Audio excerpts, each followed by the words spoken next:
न कार्तिक समो मासो न कृतेन समम युगम न वेद सदृशम शास्त्रम न तीर्थम गंगा समम। अर्थात कार्तिक के समान कोई दूसरा मास नहीं, सतयुग के समान कोई युग नहीं, वेद के समान कोई शास्त्र नहीं और गंगा जी के समान कोई तीर्थ नहीं। अति पावन मास है कार्तिक का मास। भक्तों, कार्तिक के मास में कुछ विशेष कार्य हमें जरूर करने चाहिए।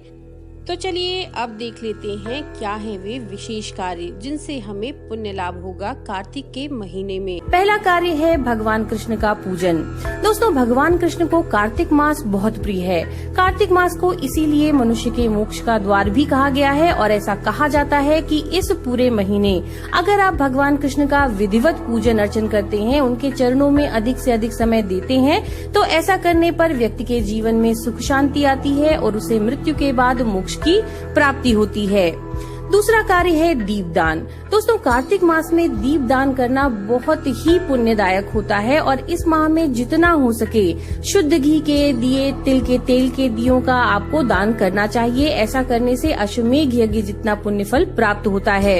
इस माह में दीप दान करने से जहाँ एक ओर भगवान विष्णु प्रसन्न होते हैं, वहीं दूसरी ओर माँ लक्ष्मी के समक्ष दीपक जलाने पर माँ लक्ष्मी की भी प्रसन्नता आपको प्राप्त होती है, जिससे घर में धन धान्य की वृद्धि होती है। तो दोस्तों, इस महीने में जहाँ एक ओर आप घर के मंदिर में, नदी के तट पर, शयन कक्ष में दिए जलाएं और जितना हो सके दियों का दान करें, वहीं दूसरी ओर माँ लक्ष्मी के समक्ष भी एक शुद्ध घी का दिया जलाना बिल्कुल ना भूलें। ऐसा करने से आपके जीवन में सभी प्रकार की सुख और शांति बनी रहेगी।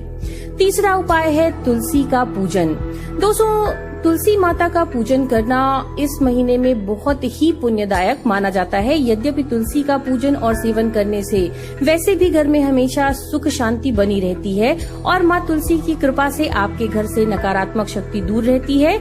इस महीने में यानी कि कार्तिक के पूरे महीने में ऐसा माना जाता है कि ब्रह्म मुहूर्त में उठकर स्नान करके तुलसी माता को जल चढ़ाने से सभी प्रकार के पापों से मुक्ति मिलती है। इस महीने में तुलसी के पौधे को दान करना भी बहुत शुभ माना जाता है। चौथा कार्य है पवित्र स्नान। दोस्तों, इस महीने में पूरे महीने में धार्मिक स्नान करने को बहुत ही शुभ माना जाता है। इस महीने में जहाँ एक ओर आप आंवले के फल और तुलसी दल मिश्रित जल से घर पर स्नान करें तो गंगा स्नान के समान आपको पुण्य लाभ मिलेगा, वहीं दूसरी ओर पवित्र नदियों में स्नान करने को भी बहुत लाभदायक माना जाता है। खास तौर पर जहाँ पर 2 नदियों का संगम हो या 3 नदियों का संगम हो, उन जगहों पर स्नान करना अक्षय पुण्य प्रदान करता है आपको।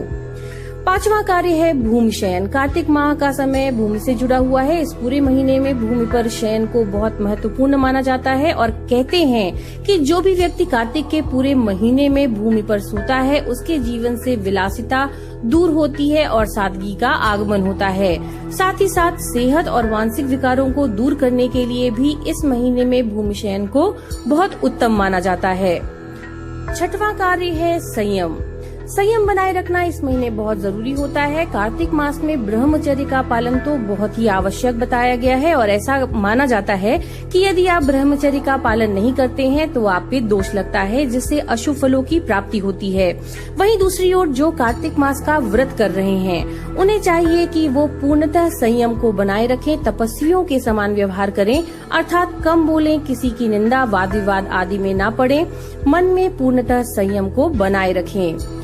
सातवां कार्य है सिर्फ एक बार तेल लगाएं। जी हाँ दोस्तों, ये एक बहुत विशेष नियम होता है कार्तिक मास का कि कार्तिक मास में पूरे मास में आपको तेल लगाना वर्जित होता है। सिर्फ एक बार यानी नरक चतुर्दशी के दिन आप शरीर पर तेल लगा सकते हैं और इस दिन अच्छे से तेल लगा करके नहाना चाहिए हमें। तो कार्तिक के पूरे महीने में आप बाकी के दिन बिल्कुल तेल न लगाएं, सिर्फ एक दिन यानी नरक चतुर्दशी के दिन आप तेल लगाएं।